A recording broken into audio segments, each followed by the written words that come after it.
So, hello. Well, today I'd like to take a look at this, which I think it's called a C40 tunic. I don't know if you can read that, but it says somewhere in there, man's tunic foot guards, Scots Guards. And there's some cleaning instructions. So hura, hey. That's one of the ceremonials that they would wear outside the Buckingham Palace and Windsor Castle. You can stick it up your but let's get it into muster. But they're great. I love these jackets, these ceremonials. The Scots Guards have three, and well, it would be three because there's a belt that goes around, of course. But that's how you know who the harder who is which guardsman, because there are a few of them.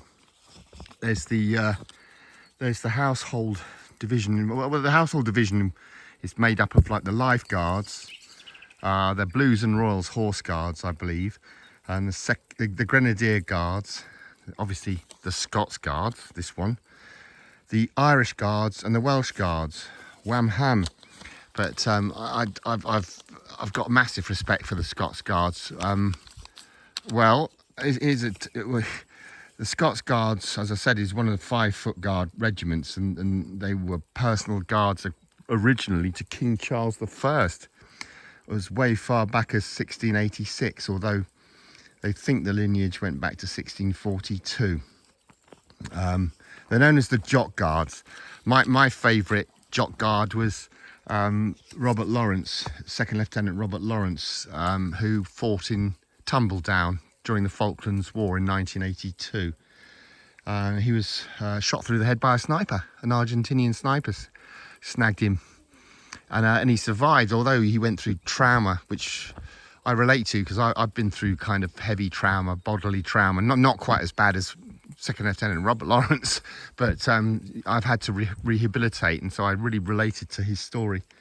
But he's a quite prolific speaker nowadays. Even he's still going. I'll leave a link anyway.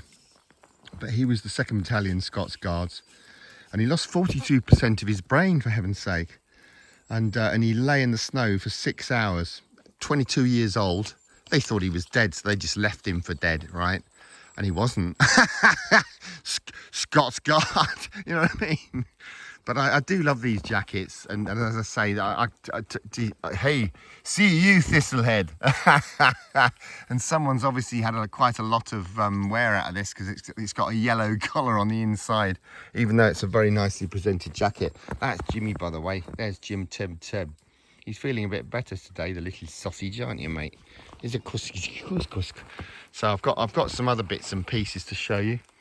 This is the Scots Guardsman's beret. And that's the TRF flash, obviously, that blue, red, blue.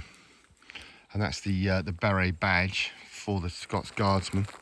I don't know if I can get this out without, I don't want to drop it in the snow.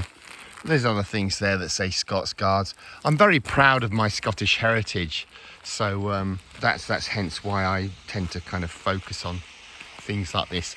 I did actually used to have the bearskin. These uniforms are worn with a bearskin. And it is made out of Canadian bearskin as well.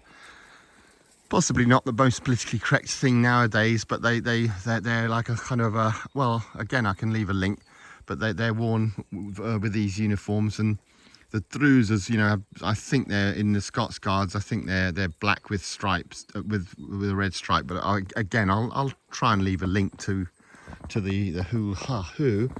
But they're lovely jackets. These. I'm just airing this one, because it's been in the attic for God knows how long now, and it just needs a bit of breath of fresh air, doesn't it? Anyway, thanks ever so much for watching. I really appreciate it, as always, and as well, you know, if you've got this far, you're nuts!